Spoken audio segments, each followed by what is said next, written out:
Bienvenue sur Africa 24 dans cette nouvelle édition de l'Africa Tonight. Voici les titres de l'actualité. Fin du suspense au Sénégal, le président Macky Sall a annoncé ce lundi 3 juillet qu'il ne briguera pas de troisième mandat en 2024.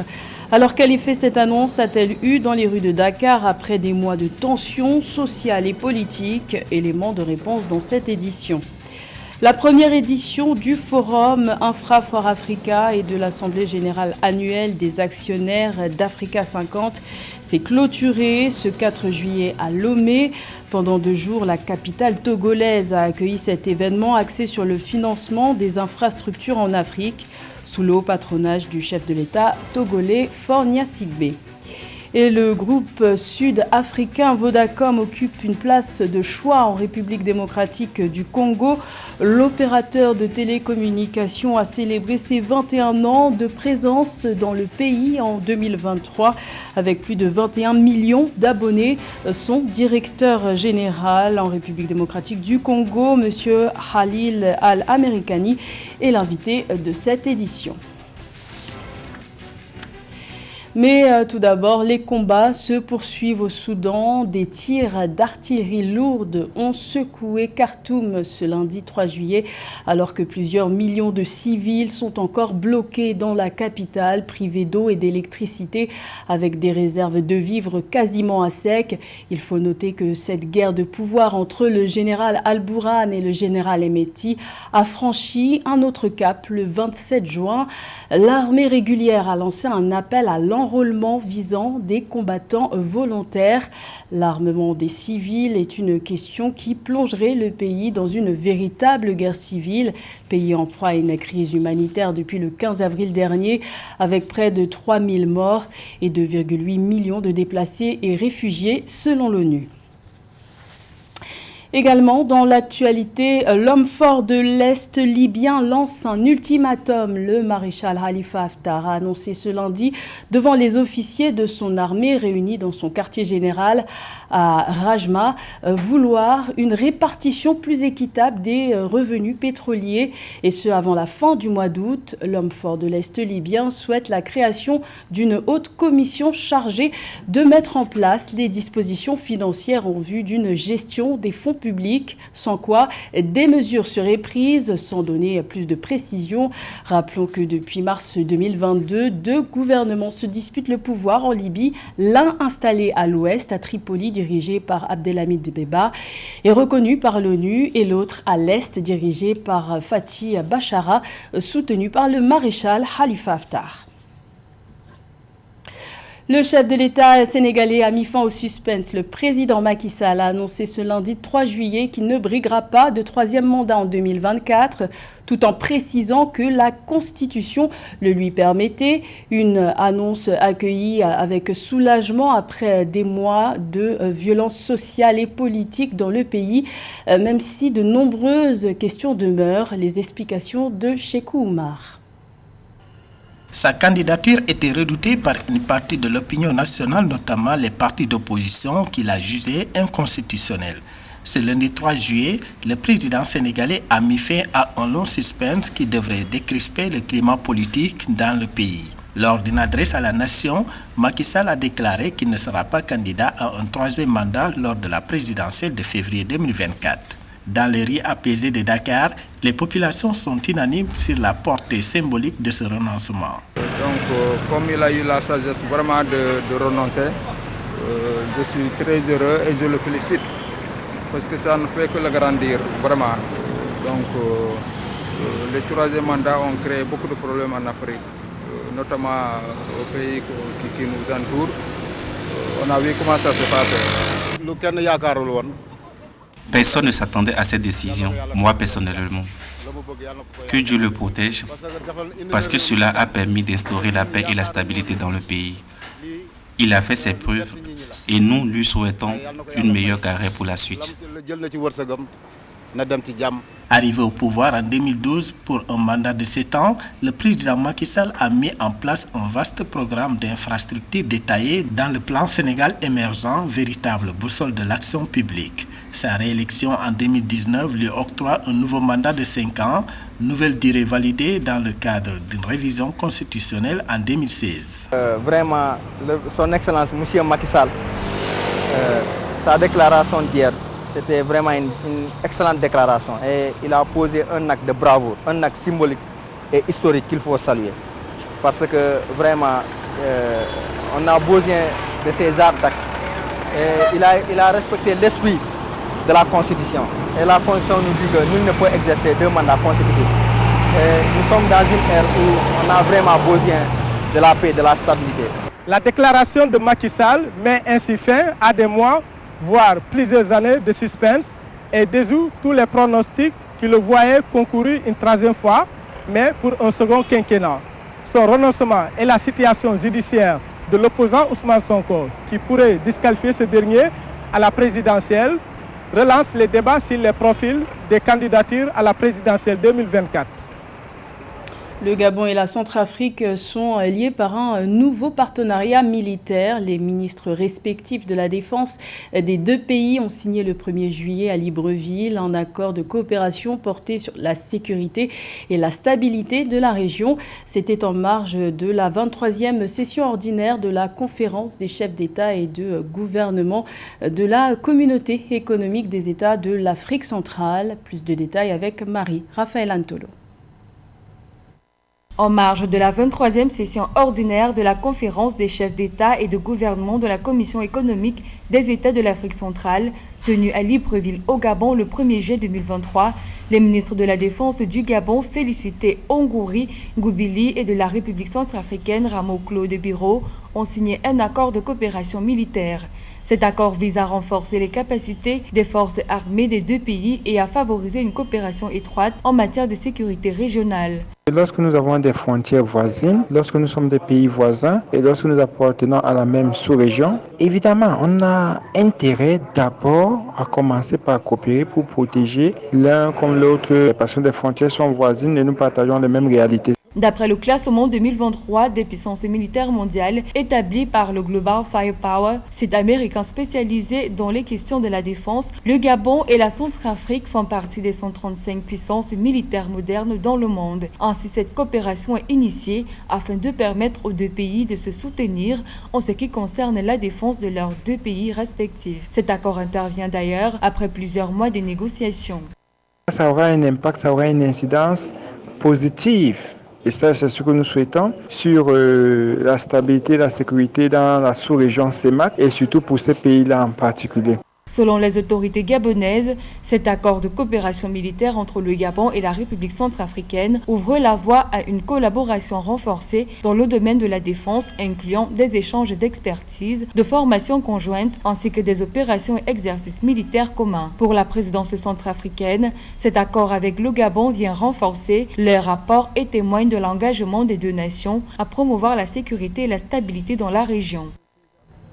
La capitale togolaise Lomé a accueilli les 3 et 4 juillet la première édition du Forum Infrafor Africa et de l'Assemblée générale annuelle des actionnaires d'Africa 50, un événement axé sur le financement des infrastructures en Afrique qui se présente comme l'une des problématiques majeures de développement du continent. Les précisions de notre envoyé spécial à Lomé, Lefti Ounou.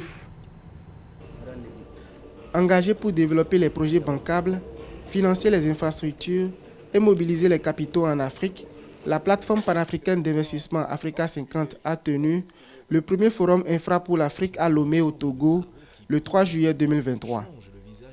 Cet événement qui s'est déroulé en présence du président de la République Foyeso-Zimina Yasingbe a été marqué par la signature de plusieurs protocoles d'accord, notamment ceux du projet Lomé-Palimé et du Fonds d'accélération pour les infrastructures d'Africa 50.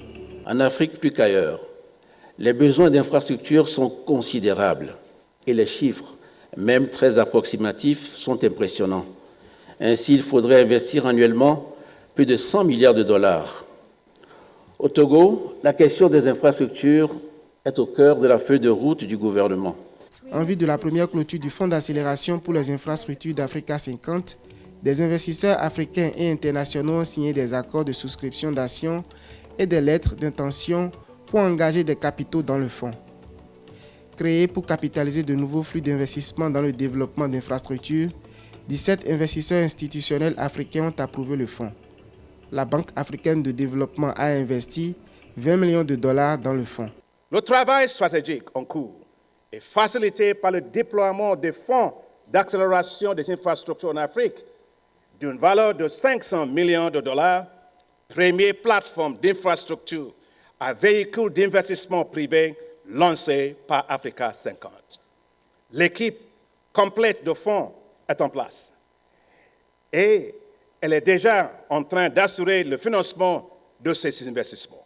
À noter que le Fonds d'accélération pour les infrastructures Africa 50 constitue un fonds de capital investissement pour les infrastructures d'une durée de 12 ans qui mobilise des capitaux institutionnels à grande échelle et à long terme auprès d'institutions africaines et internationales.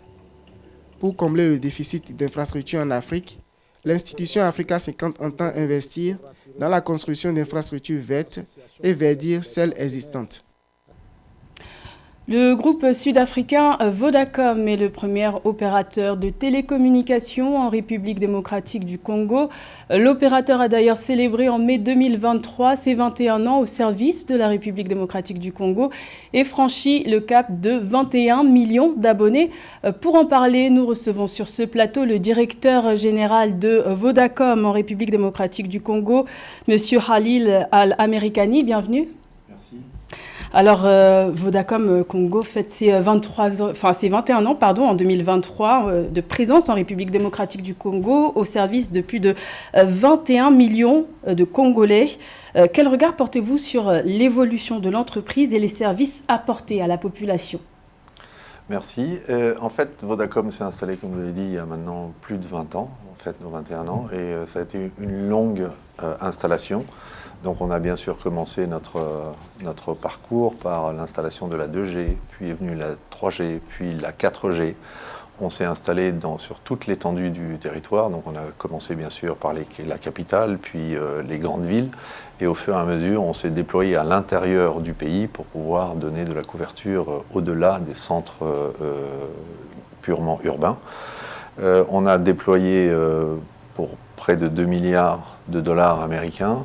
Et aujourd'hui, on a à peu près 3000 sites qui se répartissent sur tout le territoire, donc les 26 provinces de la République, mais également les 145 territoires sur lesquels on opère maintenant depuis une vingtaine d'années. Donc c'est une très belle aventure qui, de mon point de vue, ne fait que commencer, puisque le potentiel reste très important. On est à 50% de taux de pénétration au niveau de la population en GSM. On a encore beaucoup d'opportunités sur la digitalisation. Alors, vous l'avez précisé, sur cette période, vous avez parlé de 2 milliards. Moi, j'ai comme chiffre de plus de 1,7 milliard de dollars déployés sur le territoire. Quelles sont les infrastructures qui permettent de développer Vodacom et quel investissement faites-vous ? Donc on a bien sûr tous ce qu'on appelle les centres techniques, que ce soit à Kinshasa, Lubumbashi, dans l'est du pays, mais également tout le réseau des sites, les sites qui permettent de fournir la couverture réseau, mais également l'infrastructure fibre qui permet de les lier. On a également des infrastructures de connectivité radio, c'est-à-dire des pylônes qui permettent de traverser le pays et de connecter les différents sites à ça. On a bien sûr des bureaux, on a 52 bureaux à travers la République. On a également pas mal de centres commerciaux sur lesquels, un réseau de boutiques commerciales sur lesquelles on a investi. Donc l'investissement se répartit entre la partie technologique, mais également la partie bureau, la partie commerciale. Donc c'est un très bel investissement jusque-là et qu'on continue à améliorer. On doit investir un peu plus de 100 millions de dollars cette année et on a des plans d'investissement sur les années à venir qui vont nous permettre de continuer cette belle aventure de la RDC. Alors la République démocratique du Congo est l'un des pays du continent africain qui détient encore le plus grand écart de connectivité entre les zones rurales et urbaines. Quelle solution propose Vodacom pour garantir un accès plus sûr à Internet dans les zones rurales du pays ? En fait, il y a une dizaine d'années déjà, Vodacom avait réalisé à la fois le challenge, mais également l'opportunité pour nos populations rurales. Donc on a déployé depuis 2013 des sites ruraux, qu'on appelle des sites ruraux, qui sont alimentés en énergie solaire. Donc ça permettait de répondre à des défis logistiques, mais également des défis économiques. Et donc on a plus de 800 sites ruraux que l'on avait développés qui permettent aux populations les plus reculées d'avoir la 2G, maintenant la 3G, on espère bientôt la 4G. Donc c'est cette solution qui permet vraiment de les désenclaver, mais également de leur fournir, grâce à la technologie de M-Pesa, leur fournir aussi une inclusion financière. Donc à partir de cette couverture réseau, les gens ont accès aux transactions financières qui sont de plus en plus développées maintenant dans notre pays. Donc c'est vraiment ce désenclavement, et au fur et à mesure, on essaye d'étendre la couverture à partir des sites sur lesquels on s'est déjà installé, en augmentant la couverture réseau, mais le type de services qui sont fournis aux populations, au-delà juste de la couverture, mais également les services financiers, les services éducatifs. On sait que la République démocratique du Congo a un taux de bancarisation assez faible. Est-ce que la population répond favorablement à votre offre M-Pesa ?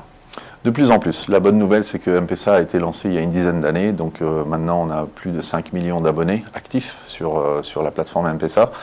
Il y a certains défis qu'il faut relever, notamment la connaissance du système bancaire, mais également toute la partie logistique qui va avec. Et on est très satisfait de voir que M-Pesa, d'année en année, on a des croissances de plus de 30%.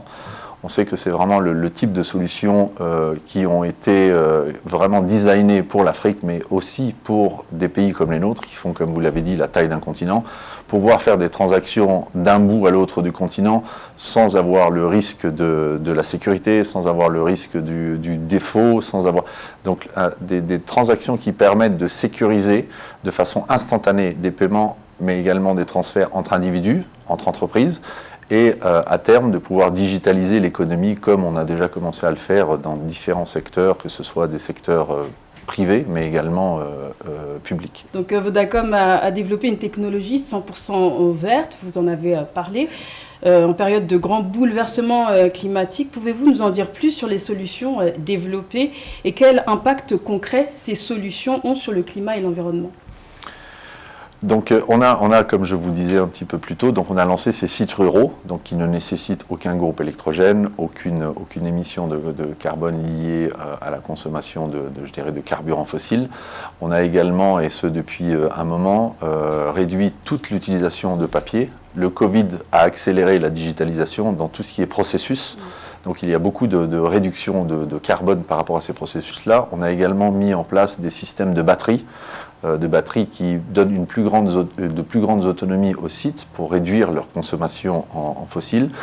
On est en train de travailler sur notre certification ISO 50001 pour pouvoir réduire et arriver à une neutralité zéro en 2030. Il n'y a pas une solution en fait, c'est un bouquet de solutions, de process, de procédures et d'optimisation de nos consommations, que ce soit en utilisant des équipements à plus faible consommation, que ce soit en réduisant les temps de fonctionnement, en augmentant les temps de possibilité de fonctionner sur les batteries, en continuant d'inclure le solaire comme on l'avait fait. Donc en fait, c'est plusieurs éléments qui nous permettent d'adresser ça, non pas uniquement sur la partie consommation d'énergie fossile, mais également réduire notre empreinte carbone en réduisant le plastique, en faisant des collectes de déchets, de recyclage. Donc c'est vraiment un apprentissage et je dirais une longue route vers la décarbonisation de nos opérations.